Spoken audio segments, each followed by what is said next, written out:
Mm, Buenos días. Buenos días.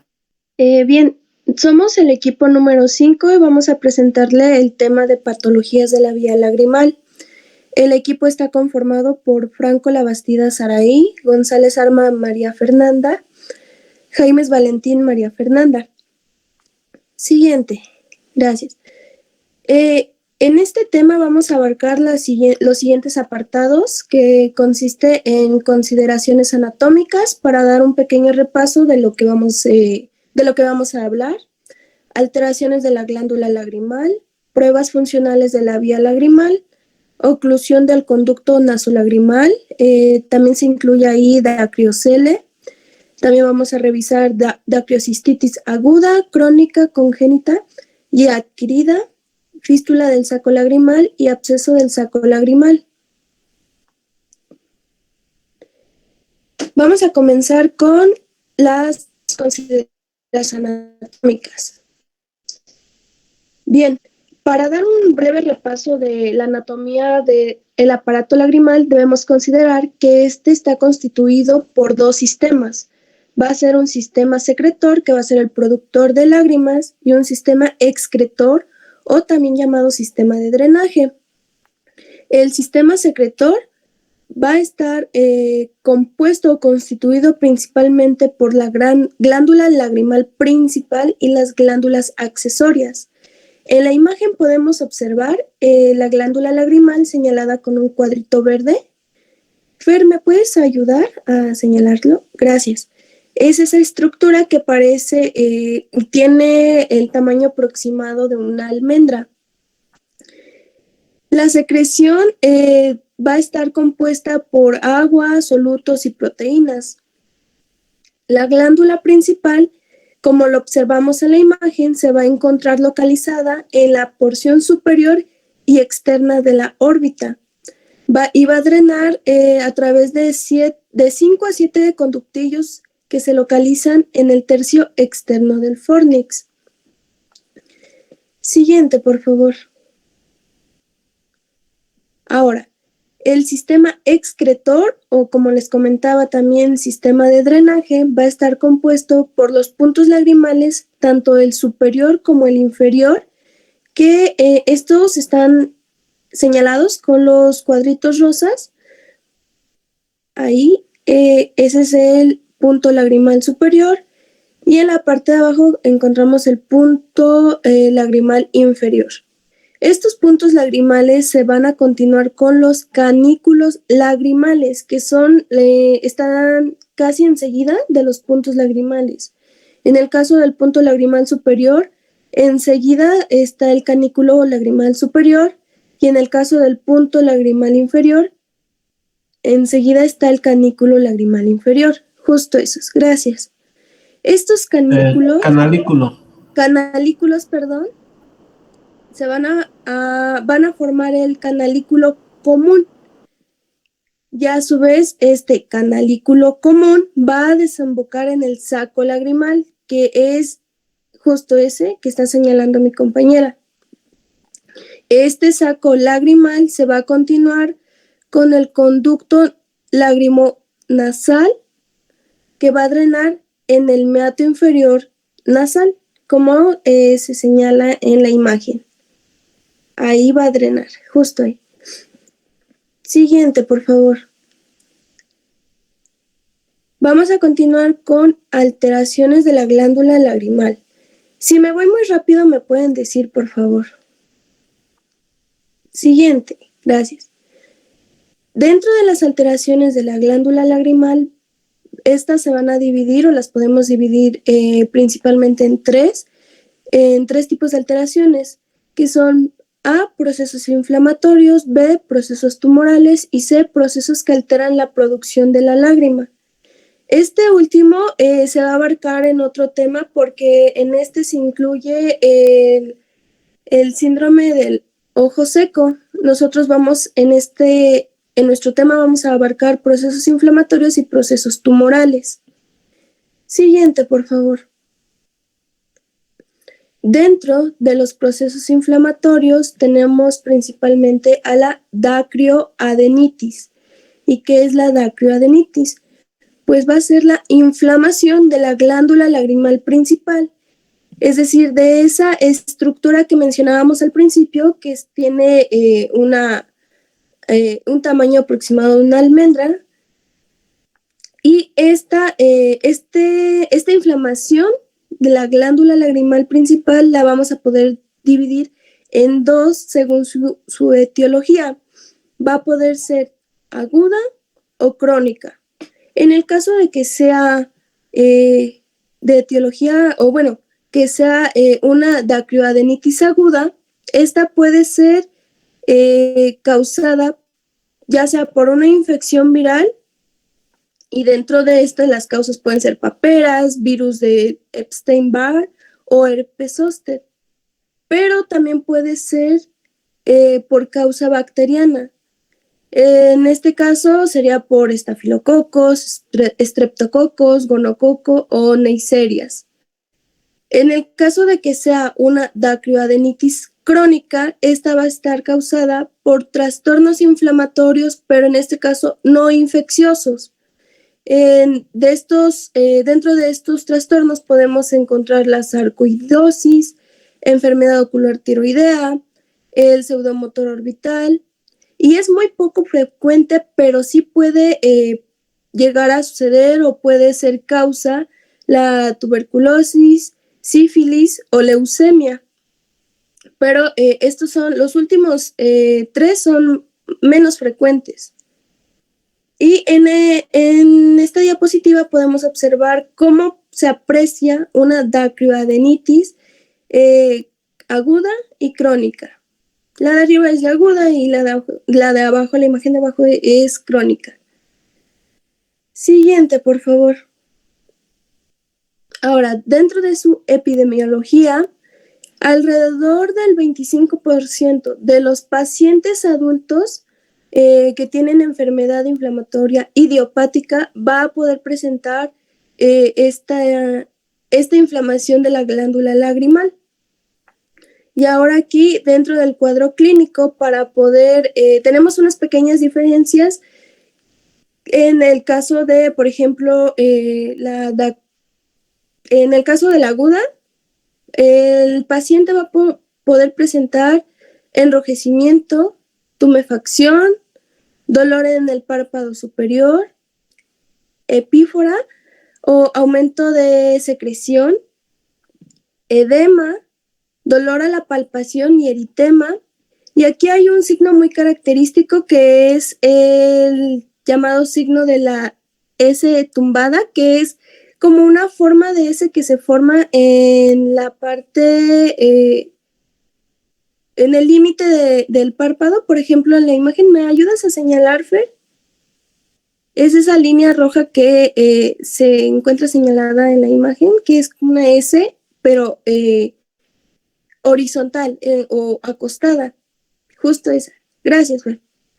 También la glándula lagrimal se puede encontrar eritematosa, puede haber presencia de adenopatía preauricular o también puede traducirse a inflamación de los ganglios linfáticos, y en algunos casos puede presentar el paciente fiebre. En el caso de la dacryoadenitis crónica, puede haber tumefacción en la región temporal, enrojecimiento, desplazamiento del globo ocular y restricción de la motilidad ocular.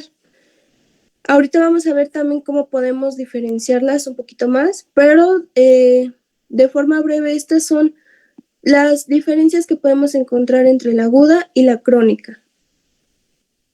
Siguiente, por favor.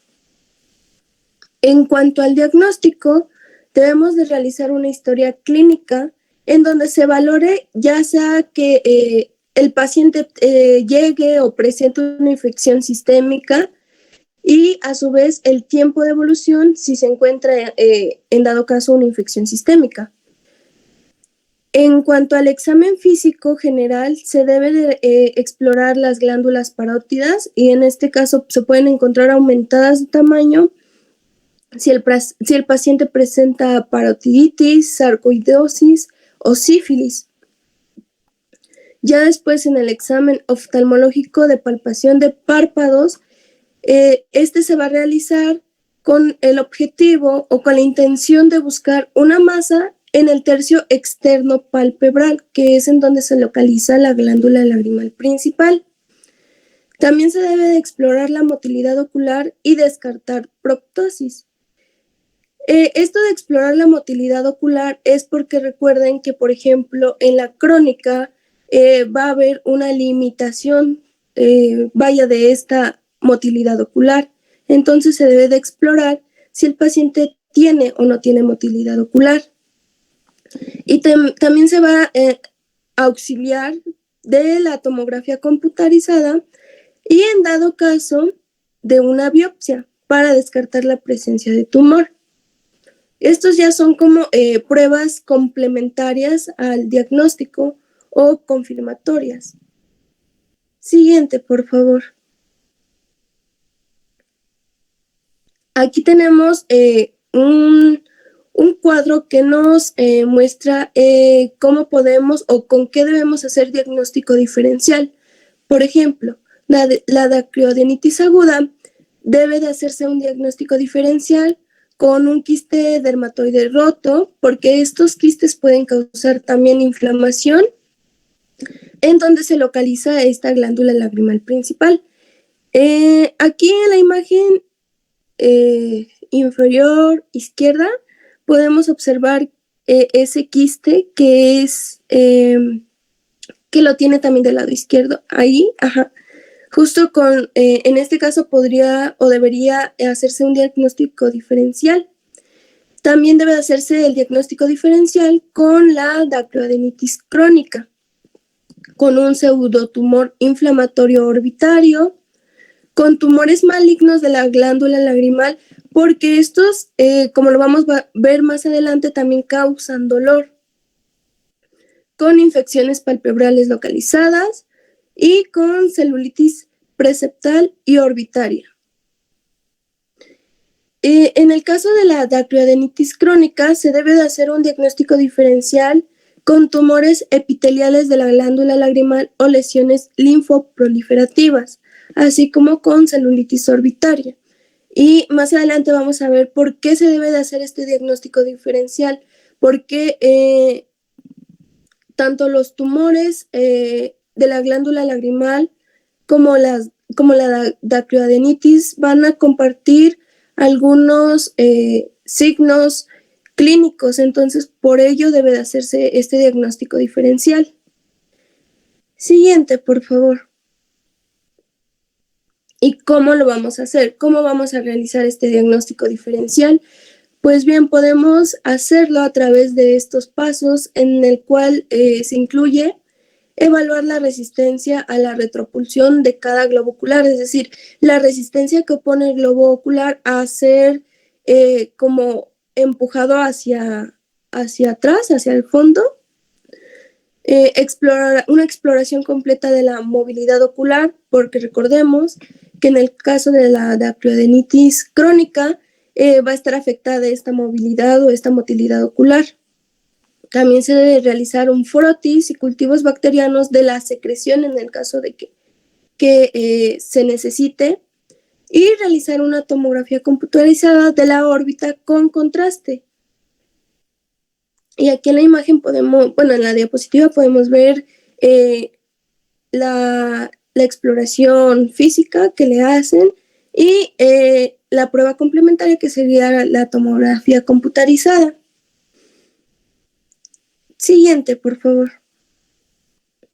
Vamos a continuar con el tratamiento.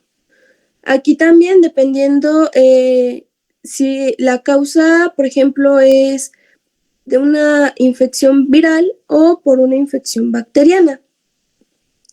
En el caso de que sea por infección viral, se va a recomendar colocar compresas frescas de agua hervida sobre la zona afectada al menos 3 veces al día. También se va a recetar la administración de AINES, por ejemplo, el ibuprofeno, y analgésicos como el paracetamol. Es muy importante recordar que al ser una infección viral, en este caso no podemos recetar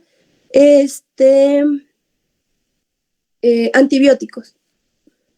Ahora, en el caso de que sea por infección bacteriana, se van a recetar antibióticos locales o sistémicos.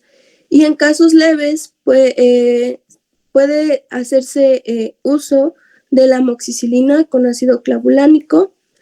Y como tratamiento alternativo podemos utilizar la cefalexina o la cefazolina. Y en tratamiento, también puede haber un tratamiento quirúrgico en el caso de que esta dacroadenitis evolucione o en el caso de que se forme un absceso, en el cual se debe de hacer una incisión y drenar el contenido del absceso que se haya formado. Siguiente, por favor. Ok, ahora vamos a continuar con tumores de la glándula lagrimal. Estos tumores de la glándula lagrimal se incluyen dentro de los procesos tumorales. Y uno de los más frecuentes son los tumores que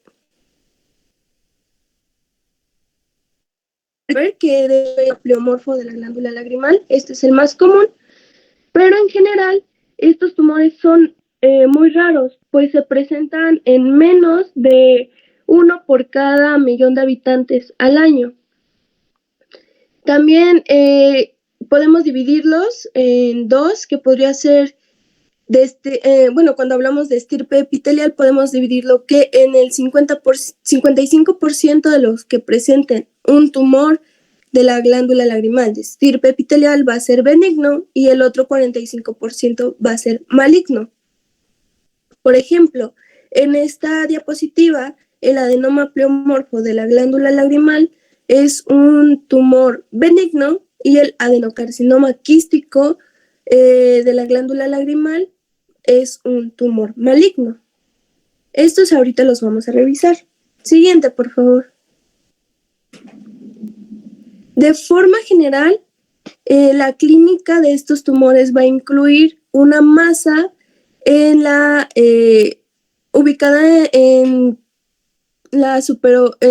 de forma superotemporal superior, edema de la región de la glándula lagrimal, ptosis, asimetría facial, exoftalmos, diplopia, alteración de la motilidad ocular, disminución de la agudeza visual y dolor facial.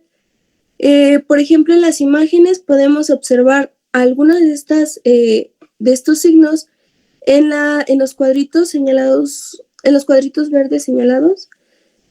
Ajá, justo eso. Estos pacientes presentan alguno de estos signos y si se dan cuenta, como mencionábamos en el diagnóstico diferencial de la dacroadenitis, los signos que se presentan en la dacroadenitis y en estos tumores pueden ser confundidos, entonces por ello se debe de hacer ese descarte de que sea dacroadenitis o que sea un tumor. Ahora, cuando el tumor o la lesión es maligna, también se va a poder presentar o se puede producir invasión neural, erosión ósea, infiltración de tejidos adyacentes, es decir, infiltración de tejidos que se encuentran alrededor de la glándula, metástasis a distancia, de hecho, relativamente largas, porque podemos encontrar metástasis en pulmón, en hígado, riñón, hueso e incluso cerebro. Siguiente, por favor. Ahora, el diagnóstico va a ser generalmente clínico, imageneológico e histológico, pero la clínica es la que nos va a indicar los criterios, ya sea de si es un tumor benigno o un tumor maligno. En el caso de que sea benigno, lo vamos a poder diferenciar del maligno porque el crecimiento va a ser, de la lesión va a ser lento y no va a presentar dolor facial. Pero en el caso de que sea un tumor maligno, la lesión va a ser de rápida evolución la clínica va a tener una evolución acelerada y el paciente o la persona va a presentar dolor facial. Siguiente. Tenemos aquí el diagnóstico radiológico el cual se va a apoyar de la tomografía axial computarizada y de la resonancia magnética nuclear. La tomografía axial computarizada se va a ocupar o se va a apoyar en ella para poder diferenciar las lesiones inflamatorias y las proliferaciones linfocitarias de las neoplasias de la glándula lagrimal. Es para hacer esta comparación o poder descartar si es una lesión inflamatoria o es una neoplasia. La resonancia magnética nuclear es para poder observar si ya existe una invasión intracraneal, una afectación de esos tejidos que se encuentran localizados alrededor de esta glándula lagrimal o si hay invasión perineural. En la imagen de arriba podemos observar una tomografía axial computarizada donde señala las glándulas lagrimales con las flechitas amarillas. Y en la imagen de abajo podemos observar una resonancia magnética nuclear que también muestra la glándula lagrimal, ahí, justo ahí. Ya en el caso del diagnóstico, de que se haga un diagnóstico histológico, este va a servir para poder realizar o poder determinar qué tipo de lesión es, la probabilidad de recurrencia de esta lesión y el pronóstico de la lesión o de lo que presenta el paciente. Siguiente, por favor. Bien, aquí también tenemos el diagnóstico diferencial. Se debe de hacer un diagnóstico diferencial con una infección de la glándula lagrimal que pueda ser bacteriana, vírica o fúngica, que es lo que les venía comentando. Por ejemplo, con la dacryoadenitis, que como ya lo revisamos, puede ser por una infección bacteriana o vírica. También se debe hacer el diagnóstico diferencial con linfomas, por ejemplo, hiperplasia linfoide maligna o linfoma Hodgkin. También con una lesión inflamatoria de la glándula lagrimal como sarcoidosis o el síndrome de Sjögren. También con metástasis, por ejemplo, de mama, con un quiste dermoide y con lesiones vasculares, por ejemplo, hemangiopericitoma, hemangioma cavernoso. En la imagen de hacia arriba podemos observar la dacryoadenitis aguda, que es por una infección que puede ser de origen bacteriana o vírica. Y en la imagen de abajo podemos observar un quiste dermoide, que es la lesión que está señalando ahí mi compañera. Con todas estas posibles afecciones, pues debemos de realizar el diagnóstico diferencial porque se comparten, como lo vimos hace un momento, ciertos signos en cada una de estas lesiones. Siguiente, por favor. Ahora, el tratamiento en estos tumores de elección, o sea, de entrada va a ser la cirugía, el cual puede ser por tres o puede dividirse en tres opciones, que puede ser la exéresis simple, que va a ser la extracción de la lesión o del tumor, la orbitotomía, en este caso se puede utilizar la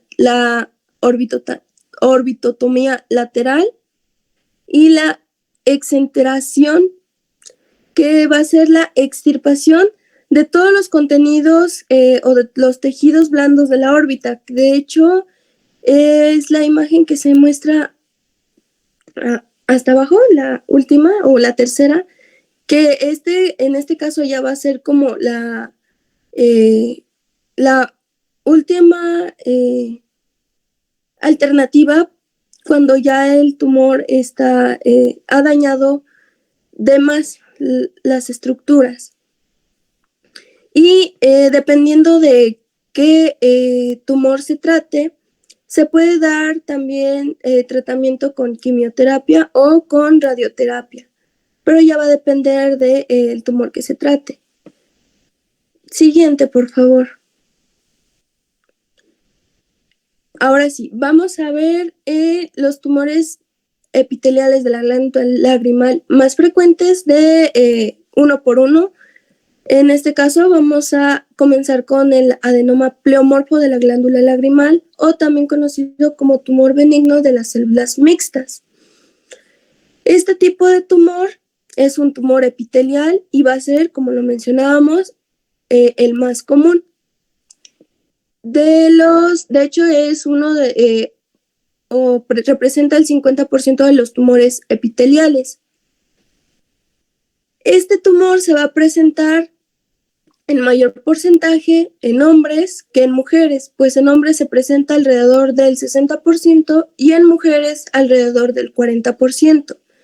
Se va a presentar también entre el tercer y la séptima década de la vida, con una media de aproximadamente a los 39 años. El cuadro clínico que presenta va a ser proptosis, desplazamiento del globo ocular, que va a ser con una evolución mayor a 12 meses, y en algunos casos también se puede presentar ptosis, alteración de la motilidad ocular, disconfort orbitario, y cuando se realiza la exploración o se palpa la glándula lagrimal, se va a encontrar una masa lobulada y móvil, pero sin signos inflamatorios. En este caso tenemos una imagen que es de un paciente que tiene adenoma pleomorfo de la glándula lagrimal. Sí, justo ese es en el ojo, o bueno, del lado izquierdo. No, perdón, derecho. Siguiente, por favor. Ok. Dentro del diagnóstico radiológico, ya lo mencionábamos, se va a ocupar la tomografía axial computarizada, y aquí en esta tomografía se va a observar que la masa está bien delimitada y rodeada de una pseudocápsula. De hecho, es la imagen del lado derecho superior que nos muestra que una masa sólida, radiopaca y con alta densidad, que está delimitada, que está señalada ahí. Con el cuadro verde lo está señalando mi compañera. En el caso de la resonancia magnética nuclear, se va a distinguir una masa heterogénea, pseudocapsulada y bien delimitada, que son las imágenes. La del lado izquierdo es una resonancia magnética nuclear en corte axial, donde nos dice que se encuentra una masa redondeada y bien circunscripta en la fosa lagrimal. Y la imagen de la derecha es una resonancia magnética nuclear en corte coronal y nos dice que se muestra una masa radiopaca en porción superolateral de la órbita derecha. Y siguiente, por favor. Dentro del diagnóstico histológico, vamos a poder encontrar o vamos a poder observar zonas de fibrosis reactiva con estructuras quísticas y con inmunohistológicamente va a dar positivo a citoqueratina. La imagen superior es la que nos muestra, es una lámina de este diagnóstico histológico. Aquí nos dice que son estructuras ductales inmersas en estromal mixoide. En cuanto al tratamiento, se va a dar por escisión simple, que recordemos que es la extirpación de la glándula lagrimal en este caso, y el cual se va a dar o se va a hacer con márgenes de seguridad, y es el procedimiento que nos muestra la imagen de acá abajo. De hecho, la imagen siguiente es de un paciente antes del procedimiento quirúrgico y después de este procedimiento quirúrgico. En la primera se muestra cómo está la lesión, cómo está el tumor ahí, y en la siguiente, después del tratamiento quirúrgico, se observa ya de forma física se observa ya la diferencia cuando ya se le extirpó la glándula lagrimal. Siguiente, por favor. Continuamos con carcinoma exadenoma pleomórfico. Este ya es un tumor maligno y de hecho va a ser la malignización del adenoma pleomórfico, del tumor que acabamos de revisar. Nuevamente se va a presentar con mayor frecuencia en hombres que en mujeres, y de acuerdo a su origen puede ser por tres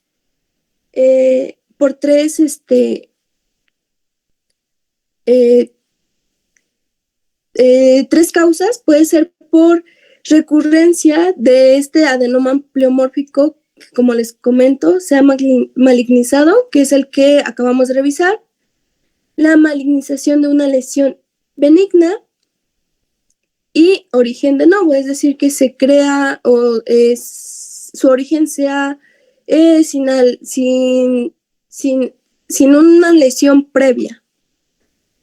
Siguiente, por favor. Estos pacientes van a presentar van a tener una masa en la región de la fosa lagrimal que, como característica de los tumores malignos, va a ser de rápida evolución.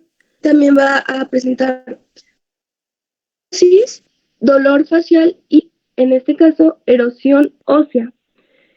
Una de las complicaciones de este tumor maligno es que va a poder metastizar en hueso y pulmón. Siguiente, por favor. En una tomografía axial computarizada se va a observar una masa en la fosa lagrimal que, como característica, va a erosionar el hueso. Y en la resonancia magnética nuclear se va a revisar o se va a confirmar si esta lesión ha invadido los tejidos que se encuentran alrededor de la glándula lagrimal, o si tiene invasión intracraneal y diseminación perineural. Siguiente, por favor.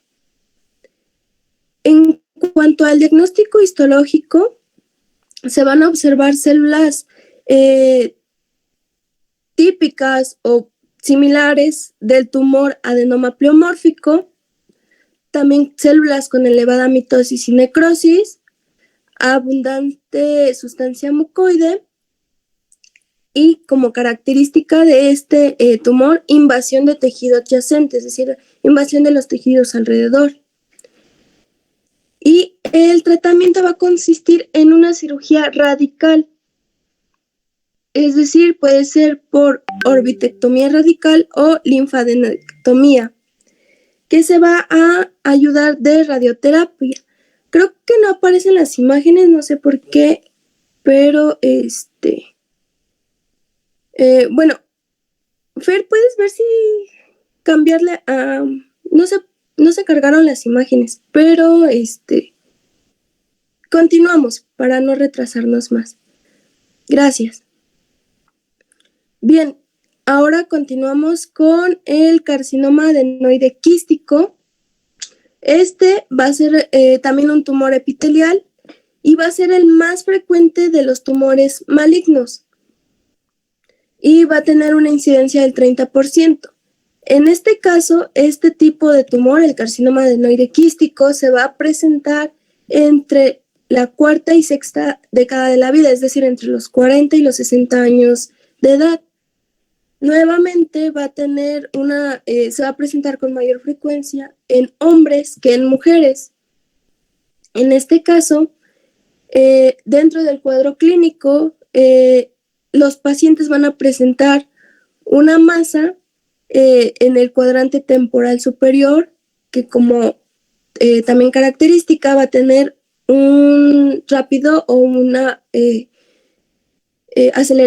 acelerado crecimiento, proptosis, desplazamiento del globo ocular, ptosis, alteración de la agudeza visual y dolor facial. Aquí en esta diapositiva tenemos la imagen de una paciente que presenta carcinoma adenoide quístico. Podemos observar algunos de los signos que nos muestra o nos describe el cuadro clínico. Siguiente, por favor. El diagnóstico se va a apoyar de una tomografía axial computarizada. En este caso, se va a observar una masa alargada de bordes irregulares que se va a extender a la pared de la órbita. En este caso, se va a observar que la va a erosionándola. Ya en cuanto a la resonancia magnética nuclear, se va a observar si hay diseminación a estructuras que se encuentran alrededor o si también hay diseminación a estructuras intracraneales. Siguiente, por favor.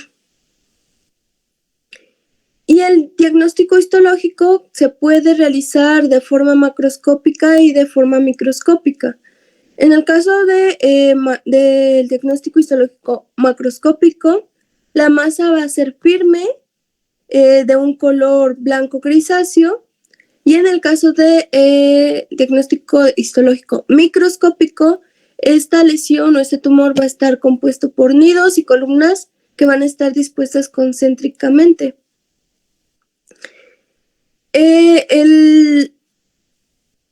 Puede tomar 3 patrones histológicos, que puede ser cribiforme, sólido o tubular. Y dentro del tratamiento es una cirugía, nuevamente una cirugía radical, pero va a ser por una exanteración, es decir, el retiro, la extirpación del contenido de la órbita, en el cual se va a incluir la extirpación del nervio cigomático temporal. También se va a apoyar de radioterapia postoperatoria, es decir, radioterapia después de la cirugía o del procedimiento quirúrgico. Siguiente, por favor. Continuamos con el adenocarcinoma. Este también va a ser un tumor maligno. Una de las características de este tipo de tumor es que la supervivencia es de aproximadamente 5 años y nuevamente se presenta con mayor frecuencia en hombres. Dentro del cuadro clínico podemos observar una masa en la región de la fosa lagrimal, que también va a ser de rápido crecimiento, proptosis, ptosis, alteración de la agudeza visual y dolor facial. Si observamos, si hacemos una comparación entre el cuadro clínico anterior y este cuadro clínico, podemos observar que comparten o tienen mucha similitud. Entonces, es la importancia de poder diferenciar uno de otro. Siguiente, por favor. El cual se va a hacer a través de, en este caso, por ejemplo, de un diagnóstico. La comparación se puede hacer a través de un diagnóstico histológico. No sé por qué no cargaron las imágenes, pero después a ver si las puedo volver a poner para que ya nada más las veamos. Bien, el diagnóstico en este caso se va a hacer histológico. En la lámina se van a observar la disposición de hojas y cuerdas de las células que van a contener o van a tener contenido mucoide. Nuevamente aquí el tratamiento es una cirugía radical, en la cual se va a realizar por orbitectomía radical o por linfadenectomía, que es la extirpación de los ganglios linfáticos. Este procedimiento quirúrgico, este tratamiento también se va a coadyuvar de radioterapia. Siguiente, por favor.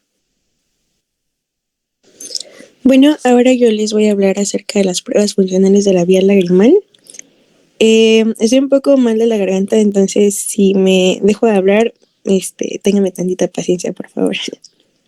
Bueno, ¿le puedes cambiar, por favor? Ok, antes de comenzar con las pruebas funcionales de la vía lagrimal, es importante pues realizarle la historia clínica al paciente, pues esta nos va a ayudar a comprender bien las quejas y las molestias que tenga el paciente y pues el motivo de la consulta. Vamos a tener que centrar nuestra atención en aspectos como la existencia de molestias, enrojecimiento ocular, si hay cicatrices, fístulas o traumatismos sobre los mismos ojos. Debe de haber dos tipos de inspecciones, la inspección de los puntos lagrimales y párpados y la palpación del saco lagrimal. ¿Le puedes cambiar, por favor?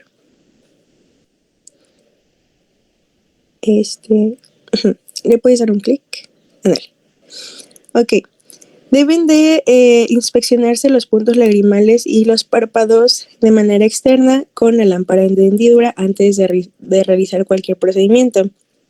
Y bueno, mediante esto se debe de observar la existencia o no de diferentes patologías, como por ejemplo una epífora, que es el lagrimeo constante. Y bueno, en caso de que exista esta epífora, va a indicar un drenaje defectuoso. ¿Le puedes dar un clic, por favor? Ok. También debemos de ver si no hay existencia de secreción mucopurulenta por obstrucción del mismo conducto nasolagrimal, como lo podemos ver en la imagen. ¿Le puedes dar otro clic, por favor? También, por ejemplo, la existencia de estenosis puntual, que es el estrechamiento de los conductos lagrimales. Esto puede ser normal en la mitad de la población, pero generalmente suelen ser asintomáticos y se va a ver como la imagen que dice A, que es pues ese estrechamiento. También debemos de detectar la existencia de ectropión, que es cuando el párpado se pliega hacia afuera, ya que si se tiene esta deformidad se puede ser propenso a una irritación excesiva, como lo vemos en la imagen con la letra B. También debemos de observar si hay obstrucción del punto lagrimal, o bueno, si hay, por ejemplo, no sé, pestañas en el punto lagrimal, como podemos ver en la imagen D. También se debe ver si se tiene un punto lagrimal prominente, como es el caso de la imagen con la letra E. Y bueno, si la piel del párpado se encuentra descamada o eritematosa por un lagrimeo constante, eso pues nos dará una idea de que el paciente tiene epífora, que es el lagrimeo constante. ¿Le puedes dar un clic, por favor? Bueno, le puedes regresar. También, pues como les había comentado, debe palparse el saco lagrimal. Se debe de ver si existe reflujo de material mucopurulento al comprimir la vía lagrimal. En 4 minutos se termina la presentación, se va a cerrar. Ok, entonces acabo con esta diapositiva y, sí. Y ya. Ok. Entonces, como les comentaba, se debe de comprimir la vía lagrimal y si está desprende material mucopurulento, pues puede hablarnos de la presencia de mucocele, que es cuando el saco lagrimal está lleno de moco y dilatado. También debemos de checar si existe la acrocistitis aguda, ya que al momento de la palpación esta va a provocar dolor, entonces debe de evitarse la misma. Y también se debe de palpar la vía lagrimal en caso de existencia de algún tumor o alguna protuberancia que pues no sea normal. Y bueno, ya acabaría con esta diapositiva.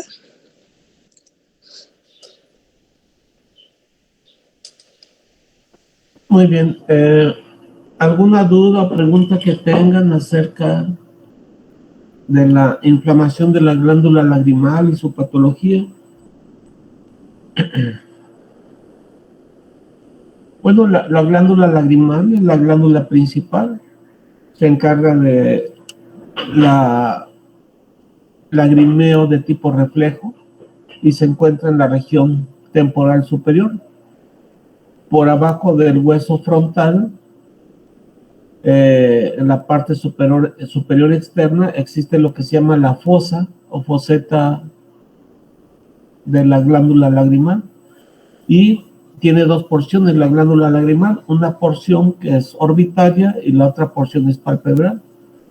Cuando se inflama, da la apariencia de una forma de S acostada y puede ser por diferentes causas, por causas infecciosas de tipo viral o bacteriano, o causas de tipo inflamatorio, de tipo crónico, que ya se mencionaron, incluyendo dentro de ellas la presencia del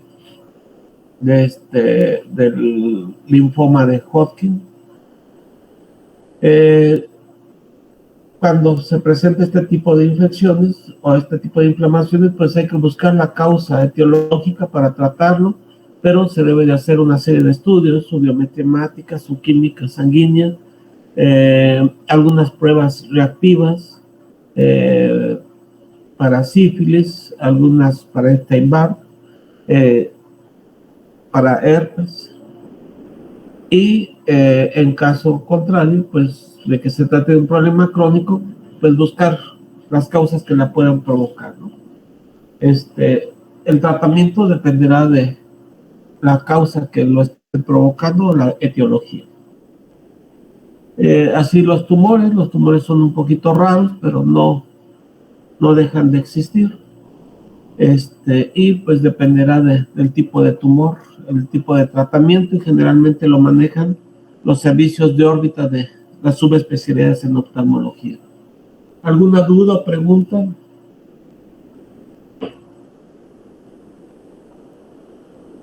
Yo, doctor, tengo una duda sobre parte del tema que continuará. No sé Sí. si exista el dacriocele adquirido o solamente congénito. Es que he estado buscando y solamente encuentro del congénito. El congénito nada más. De acuerdo, gracias. Sí.